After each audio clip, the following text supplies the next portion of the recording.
கர்த்தர் அதிசயங்களை செய்கிறார் ஊழியங்கள் வழங்கும் ஜீவ வார்த்தை.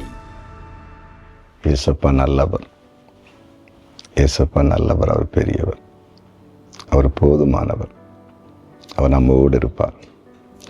உலகத்தின் கடைசி பேர் நம்ம கூட இருப்பார். சிறுவையில் நம்மை விட்டு அநேகர் பிரிந்து போயிடுவாங்க. பொறாமை நிமித்தம், எரிச்சல் நிமித்தம், அல்லது அவர் சில செய்கிற தவறுகளை சுட்டி காட்டு நிமித்தம் நம்ம விட்டு விலகிடுவாங்க. சிலர் இந்த உலகத்தில் மரணத்தின் மூலம் நம்மளை விட்டுட்டு போயிடுவாங்க. நம்ம ரொம்ப நேசிச்சிருப்போம், அவங்கள நம்மளை நேசிச்சிருப்பாங்க, அவங்க உடனே நமக்கு கிடைக்க நினைக்கும், அவங்க ஒரு மரணத்தின் மூலம் பிரிக்கப்பட்டுருவாங்க. ஆனால் ஒன்று, யார் நம்ம விட்டு அகன்று போனாலும் நம்ம கூட இந்த உலகத்தில் கடைசி இருக்கிறது ஏசப்பா தான். அவர் நம்மளை விட்டு விலக மாட்டார். நம்ம கண்ணு மூடுகிறது வரையிலும் அவர் கூட இருப்பார். அதனால் அவரை உறுதியாக பிடித்து கொள்ளுங்க. யாரும் இல்லையே, எல்லாரும் கைவிட்டுட்டாங்கன்னு நினைக்காதீங்க. ஏசப்பா கூட இருக்கிறார். இந்த நாளின் ஜீவாத்தைக்கான வசனம் சங்கீதம் 27:5. தீங்கு நாளில் அவர் என்னை தம்முடைய கூடாரத்தில் மறைத்து என்னை தமது கூடார மறைவிலை ஒளித்து வைத்து என்னை கண்மலையின் மேல் உயர்த்துவார். தீங்கு நாளில் என்னை மறைத்து வைத்து கண்மலையின் மேல் உயர்த்துவார்.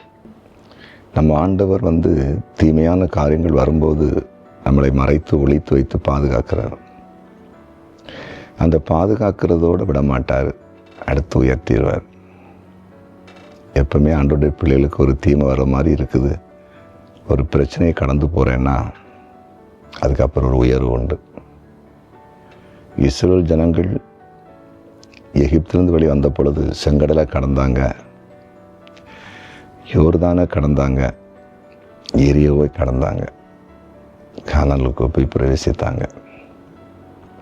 எப்போவுமே வாழ்க்கையில் ஒரு தீங்கு வருதுன்னா கர்த்தர் அதில் நம்ம சேதப்படாமல் காத்து அதை தாண்டி வரும்போது ஒரு உயர்வான இடத்துக்கு நம்மை கொண்டு வருவார். யோசேப்பின் வாழ்க்கையை பாருங்கள். குழியில் போட்டாங்க, விற்று போட்டாங்க, செய்யா தவறுக்கு ஜெயிலுக்கு அனுப்புனாங்க. அது எல்லாமே உயர்வுக்கு நேராகத்தான் மாறினது. அந்த நேரங்களிலும் பாதுகாத்து வழி நடத்தி அதெல்லாம் தாங்கிறதுக்கு பலன் கொடுத்து எகிப்தில் பெரிய அதிகாரியை கத்த வச்சிட்டார். அதனால் பாடுகள் வந்து விட்டதே, நெருக்கம் வந்து விட்டதே, ரூபத்துரத்தை கடந்து போனோமே நினைக்காதீங்க. அடுத்த பகுதியில் உயர்வு இருக்குது. ஒரு சோதனைக்கு பின் வெற்றி உண்டு. ஒரு எக்ஸாம் எழுதும் பொழுது அது சோதனை, ரிசல்ட் வெற்றி பெற்றுட்டேன்னா அது மேன்மை. இதுதான் நம்ம வாழ்க்கையில் நடக்குது. பயப்படாதீங்க, கர்த்தர் உங்களை உயர்த்துவார். ஜெபிப்போமா? ஜெபிக்கலாம். ஆண்டவரே, உம்முடைய பிரசன்னத்துக்காய் நன்றி. நீர் பேசின வார்த்தைகளுக்காய் ஸ்தோத்திரம். உம்முடைய கிருபைக்காக நன்றி. உம்முடைய கிரியைகளுக்காய் ஸ்தோத்திரம். கண்மலையின் மேல் உயர்த்துகிற தேவன், உம்முடைய பிள்ளைகளை உயர்த்தும். பாடுகளை கண்டு சோர்ந்தவர்களுக்கு இந்த பாடுகளுக்கு பின்பாக இவர்கள் நன்மை காணத்தக்கதாய் உயர்வை தாரும். நீர் அப்படி சேகரி நன்றி. வியாதியினால் கஷ்டப்படுகிற ஒவ்வொருவரையும் விடுதலையாக்கும். வழக்குகளில் சிக்கண்டோர்களுக்கு விடுதலை தாரும். நெருக்கடிகள் விலகட்டும். சமாதானத்தை கொண்டு பிறந்த நாளை காண்கிற ஒவ்வொருவரையும் ஆசீர்வதிக்கிறேன். திருமண நாளை காண்கிற குடும்பங்களை ஆசீர்வதிக்கிறேன். ஆசீர்வாதமாக இருக்கட்டும்.